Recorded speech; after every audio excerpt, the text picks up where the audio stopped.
سال 1977 میں ایک کینیڈین پروفیسر گیری ملر نے قرآن مجید میں کوئی خامی تلاش کرنے کا ارادہ کیا۔ گیری ملر ٹورنٹو یونیورسٹی میں پڑھاتا تھا اور عیسائی مبلغ بھی تھا۔ اس کا خیال تھا کہ قرآن مجید میں خامی ڈھونڈ لینے سے مسلمانوں کو عیسائیت پر لانے میں مدد ملے گی۔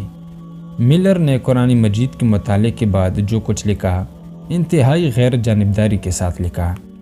قرآن مجید کی بغور مطالعے کے بعد ملر نے لکھا کہ ایسی تحریر لکھنا کسی انسان کا کام نہیں ہو سکتا۔ قرآن مجید کی سب سے پہلی چیز جس نے ملر کو متاثر کیا وہ اس کتاب مقدس کی کئی آیات کا ایک خاص انداز تھا۔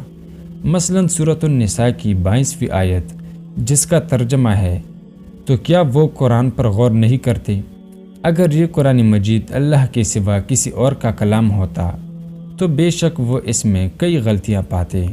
اور سورہ بقرہ کی 23ویں آیت جس کا ترجمہ ہے، اور اگر تم اس کتاب پر شک کرتے ہو جو ہم نے اپنے پیغمبر پر اتاری تو اس جیسی ایک صورت لا کر دکھاؤ۔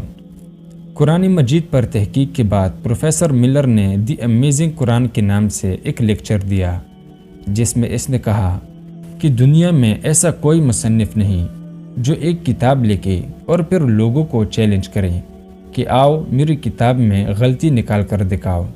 ملر مزید کہتا ہے کہ یہ بہت ہی حیران کن ہے کہ قرآن مجید میں جو آیات مسلمانوں کی کسی شکست یا صدمے کے موقع پر نازل ہوئیں، ان میں فتح کی خوشخبری سنائی گئی، جبکہ جو آیات کسی فتح کے موقع پر نازل ہوئی ان میں غرور و تکبر سے بچنے کی تنبیہ کی گئی ہے اور مسلمانوں سے مزید جدوجہد اور قربانیاں طلب کی گئی ہیں۔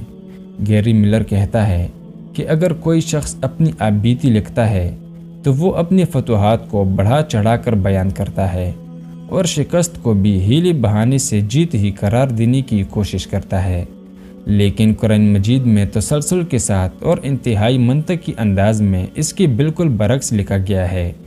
قرآن مجید میں کسی ایک مخصوص وقت کی تاریخ بیان نہیں کی گئی، بلکہ اس میں عام قوانین وضع کیے گئے ہیں جو اللہ تعالیٰ اور اس کے بندوں کے مابین تعلق کی خد و خال کا تعین کرتے ہیں۔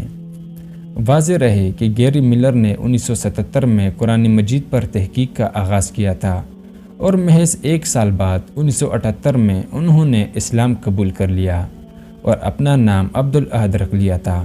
اس کے بعد سے انہوں نے اپنی زندگی اسلام کی دعوت کے لیے وقف کر رکھی ہے۔ وہ ٹی وی پروگرامز اور پبلک لیکچرز میں لوگوں کو اسلام کی تبلیغ کرتے ہیں۔